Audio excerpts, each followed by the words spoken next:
Isang pabrika na walang sino man ang makapagsabi ng tiyak na kasaysayan. Basag na ang karamihan sa mga bintana at tinutubuan na ng matataas na damo at baging ang buong paligid na parang unti-unti na itong inaangkin ng kalikasan. Hanggang ngayon nananatili itong isang malaking lihim.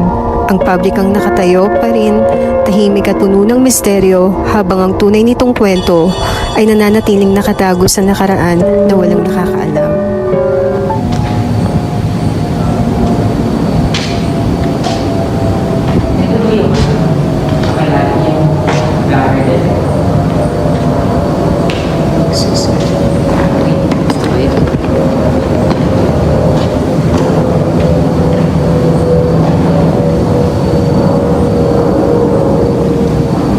Pumunta kami dito ng may respeto sa inyo. Maraming salamat sa pagtanggap. Okay lang ba? Nandito kami.